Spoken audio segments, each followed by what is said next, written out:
દાહોદના જાલોદના અનવરપુરા ગામમાં મહિલા 2 બાળકીઓ સાથે કૂવામાં કૂદી, કરુણ ઘટના।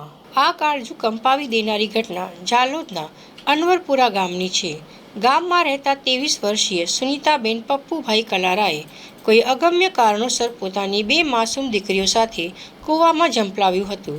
કૂવામાં કૂદનારી બાળકીઓમાં 3 વર્ષની પ્રાચી અને માત્ર 1.5 વર્ષની માસૂમ વંશીનો સમાવેશ થાય છે। એક સાથે 3 જિંદગીએ કૂવામાં મોતની છલાંગ લગાવતા જ ગામના લોકો ઘટના સ્થળે દોડી આવ્યા હતા અને ભારે ચકચાર મચી ગઈ હતી। ઘટનાની જાણ થતાં જ જાલોદ પોલીસ અને ફાયર બ્રિગેડની ટીમ તાત્કાલિક ઘટના સ્થળે દોડી ગઈ હતી।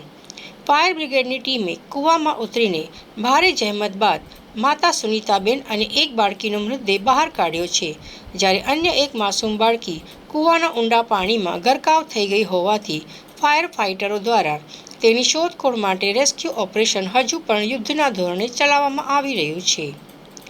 આખરે કયા કારણોસર એક માતાએ આટલું અંતિમ અને ખૌફનાક પગલું ભર્યું? કઈ મજબૂરીના કારણે 2 માસૂમ ફૂલ જેવી દીકરીઓનો જીવ લેવો પડ્યો? તે રહસ્ય હજુ અકબંધ છે। જાલોદ પોલીસે હાલમાં બંને મૃતદેહોને પોસ્ટમોર્ટમ માટે હોસ્પિટલ ખસેડ્યા છે અને અકસ્માત મોતના ગુના હેઠળ કાયદેસરની કાર્યવાહી હાથ ધરી છે। કૌટુંબિક ઝઘડો, આર્થિક સંકળામણ કે અન્ય કોઈ કારણ છે, તે દિશામાં પોલીસે પરિવારજનોની પૂછપરછ અને તપાસનો ધમધમાટ શરૂ કર્યો છે।